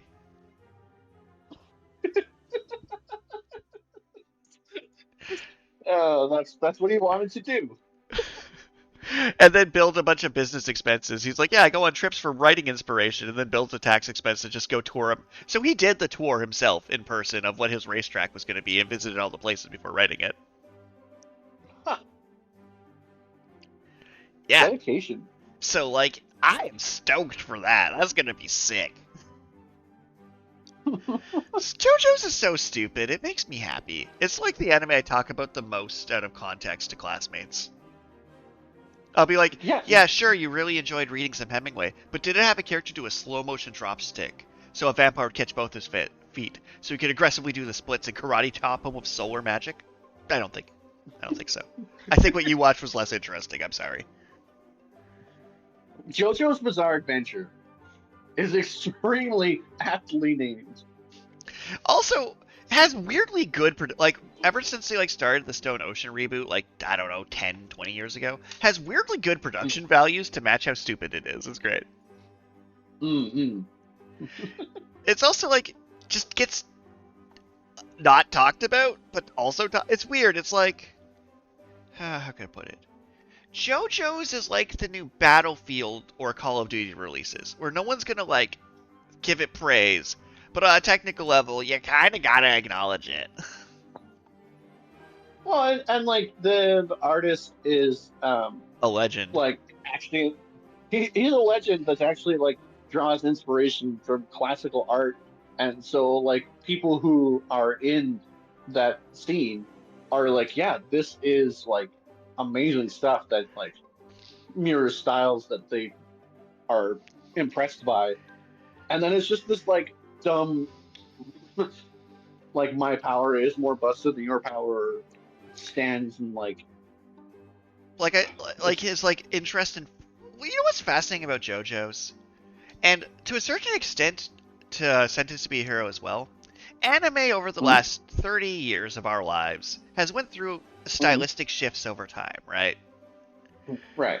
We start with the Dragon Ball style was very big when we were growing up, of not super wide-eyed, chiseled muscles drawn in, semi-outlined back. The art style and character models started that way. And then all the character models got softer and rounder. The characters looked younger and younger, to the point where this 28-year-old woman looks 12. And then JoJo's didn't. JoJo's refused to shift in the direction art was shifting for manga and anime. I'm on a category right now on the Crunchyroll in the background that's pure show and jump. And you look at the cover of Black Clover, you look at the cover of Dr. Stone, Boruto, even Dragon Ball Super, and you're you watch art shift. You even watch Dragon Ball's art shift, right? Mm-hmm. Where everyone's noodle-armed. And then JoJo's hell no. We're just inked differently. We're just done differently. We ignored the shifts completely. We do what we want. Because, like, you look at Assassination Classroom, you're like, yeah, that's where the art style went. And then JoJo just doesn't give a single solitary fuck what other people are doing. He's like, no, I could not care less. Like, I'm pretty sure if an editor of JoJo's told him you need to do this, he would just throw rocks at them till they left.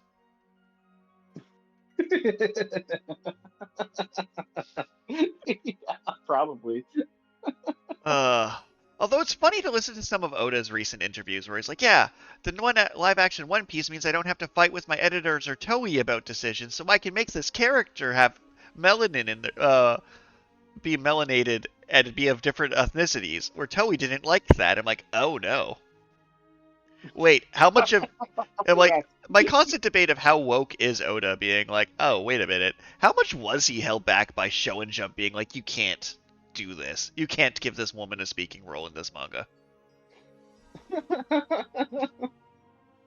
I gotta wonder. And so, talking about that shift in art style, original one, like the original season of One Piece, it's like watching the first few seasons of The Simpsons or Family Guy.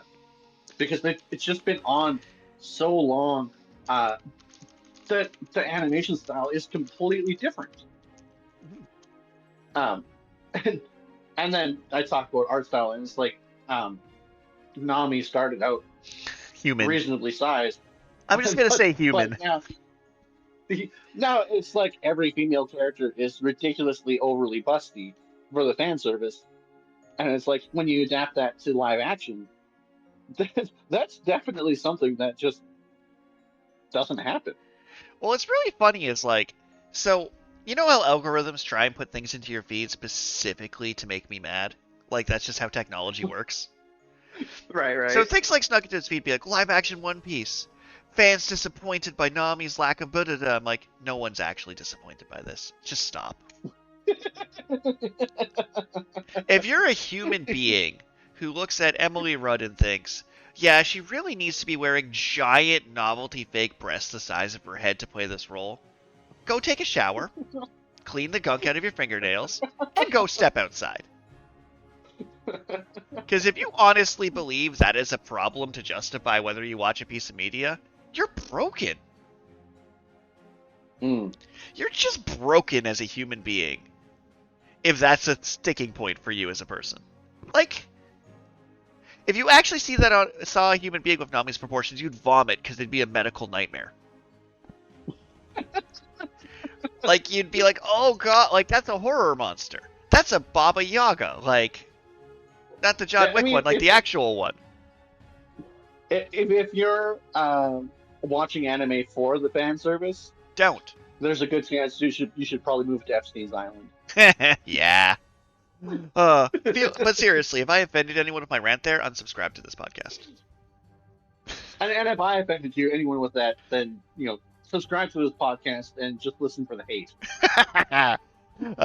Like, it's kind of funny where I'm like, no, like, I'm an attention hoe, this is common knowledge, but I don't need your attention if you're posting that live action Nami needs more cleavage. I don't need you in my life. Take a deep, long look in the mirror and really ask yourself, is it worth it to type this at a keyboard? Like, did you get up and type this? You could have been sleeping. Objectively, a better use of your time than complaining about live-action anime actresses' physical features as being asleep. That is a better contribution to society. Perhaps we should move on to our random question of the day. Alright, so we got a few in. So our first random question, what is your favorite flavor of soda pop? My favorite flavor of soda pop? Very basic, very clean. So I wanted to say Barks, and I've been fighting with this question since I received it yesterday. And are you going to mix it up and say Barks cream soda? So my brother literally sent me a text asking for me to bring home cream soda yesterday. Like, that actually happened. But I think it's cherry Coke for me. And yeah, okay. Our second question, which is really specific, And they have no way of knowing what we're talking about because we're doing this live recording right now, and the question just came in, and we don't tell people our episodes in advance. So know that this just came in unprompted randomly. Which JoJo part would Doug Ford be the best antagonist in, and what would his stand be?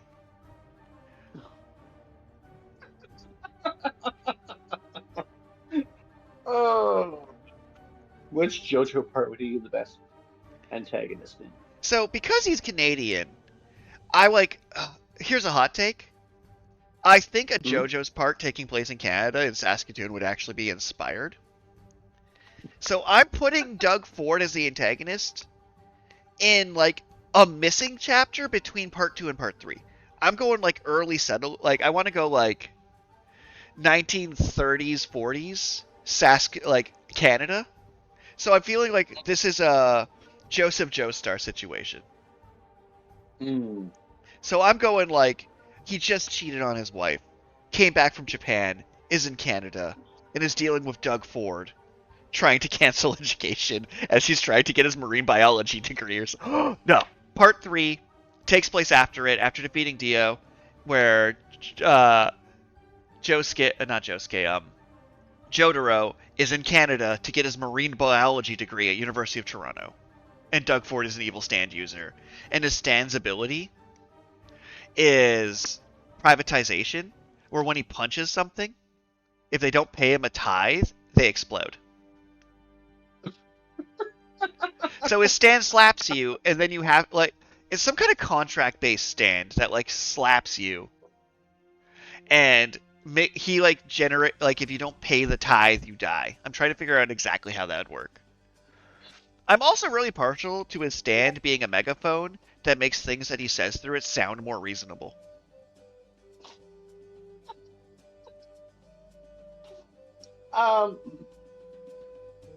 Okay, so I mean, what part do I think he would be a good antagonist in? I'm feeling part 3 post Dio personally.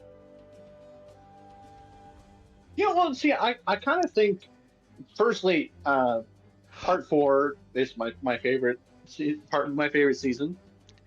I mean, man, between 4 and 5 is some real fighting, but yes. But I would probably like part 5 more if it was released more consistently on the Shonen Jump app, because it's complete, but it's not.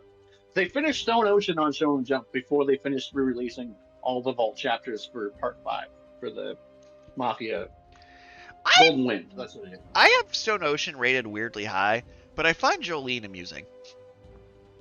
But part 4, if they added some political intrigue and Doug Ford's stand power was like a propaganda advertising machine, you know, like because he paid for all those advertisements against tariffs in the United States. Yup. I think he would be a pretty good antagonist in that particular setting of the mystery town with some extra political intrigue. Alright, so I have 2 more suggestions for Doug Ford, because I like this.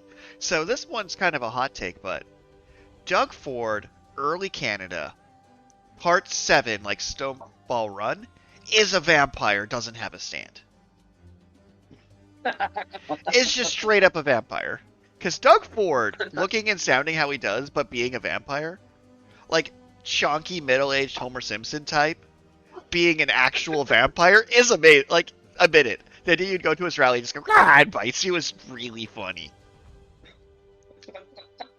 So part 1 that takes place, like, my pitch is, it's part 1, but what's happening in Canada at the same time with current Doug Ford, who does not die at the end of part 1. Just changes his name every few years. Okay. And like a Joestar family member who has to learn like solar martial arts from like a regional offshoot of Hamon learned from the Aboriginal tribes in Canada to karate punch Doug Ford in the early colonies is pretty great. You gotta admit. That would be pretty funny. But I also am really partial to his stand being a billboard. Like, the advertiser idea that's just a billboard is really funny. Or Doug Ford being the billboard stand. Like, I do love what they were like. No, no. Doug Ford is the stand, and the billboard is the stand user. That would be pretty hilarious. Uh, and the last random question to wrap things up: if you could have a devil fruit power, what would it be and why? If I could have a devil fruit power. Mm-hmm. Okay, so the only stipulation is that I can't swim. Correct. So I'd obviously have one. Can't swim in seawater. Swimming pools still count. You're allowed to swim in a swimming pool? I don't know, maybe. It's probably how I die. Well, anyways, oh man, that would be awful. Go off a diving board, just sink straight to the bottom. No one can dive deep enough to get you. Mm. Anyways, what would my stand power be, or what would my devil fruit power be? So the one I'm picking is a stupid fruit. It's not the best devil fruit, but I have between two. The first is the devil fruit that lets you send something into the future, the Toki Toki fruit. Because I think the character that had that power did not use it correctly at all. Wait, am I supposed to invent a new fruit, or am I supposed to one of the existing fruits? I need to go through a wiki to see which one I would want to. I think picking one of the existing fruits that comes to mind, or if you invent a new one. Well, let's go existing. So I'm going with the one. So this character has the power to send people into the future, and all they do with it is like send several samurai into the future. I would be using it to Obito my way through life. Like, I'd send myself like 1 second in the future so your punch goes through me. And I would use this for combat powers. Because if I punch somebody 100 years into the future, they're just not my problem anymore. Because I gave it to like, oh, I'm a passive character. I don't really do this. I used it to do this. And I'm like, no, no, no. You are not understanding the complex implications of being able to move yourself a week into the future so people leave you alone. And being able to punch somebody 100 like... That's amazing. You know how hard it'd be for you to fight me when you throw a punch and I'm just gone for a week? And then I'm just behind you and I tap you on the shoulder and I launch you into 1973. Underutilized. Although I'd also really like the hormone fruit that lets you punch the gender out of people or into people. You know how much is kind of funny. The political damage. Well, not only does it have like great medical powers, gives you super strength things, but I could shake Doug Ford's hand and trans him on the spot and just see what happens. Like the number of people, aggressively sexist people, I'd slap the gender out of, or you know, like help people to not need extensive surgery and drugs for years. I could just slap them and solve it. For the record, it's always a slap though, even if it's someone I'm trying to help out. Because if someone's like serious, like, I'm not comfortable in my skin, can you help me? I'm like, absolutely, and I'd slap them. It'd be done. It'd be done. And I would still charge, but I'd undercut the actual procedure by like 90%. Still need to make some money off this. You know how much money I could make if I could slap around people's genders? And I would tell everyone it requires a slap. It doesn't. But I tell everyone it does, and that's part of how the power works. I'm assuming you're panic scrolling through the Devil Fruit Wiki right now. Well, I mean, I actually haven't opened yet. I was listening to you trying to think about what devil fruits I actually vaguely know. And if you don't, odds are any superpower you can think of, there's probably a fruit that does it. Statistically. Let's see. Devil fruit, One Piece Wiki. Let's see.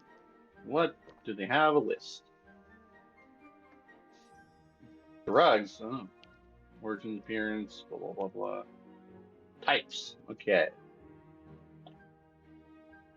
A wide variety of Paramecia. Is that they are anything other than the ability to transform into animals or elements of nature. The other category. Okay. Stone type devil fruits allow you to turn into a specific animal. Unlike other devil fruits, stone fruits get a will of their own. Yeah, someone fed the elephant fruit to a sword to have a sword that could turn into an elephant. Okay. Logia fruits. The rarest and most powerful element of nature. Yeah, okay. All right, I have a list that's clean, so I'm gonna start listing one. You can just tell me to stop when I get one you like. Okay, okay. Gumu Gumu, body becomes stretchy. Bara Bara, Mm. you can chop your body into pieces. Subi Subi, Mm. you become extremely smooth and slippery. Bamu Bamu, body parts become explosives. Kilo Kilo, control your personal body weight. Hana Hana, spout body parts anywhere. Doru Doru, Mm. generate and control wax. Baku Baku, eat and merge objects together in your stomach Wait, with your body. wait. Generate and control wax. That one sounds like fun. That one's pretty great. Yeah.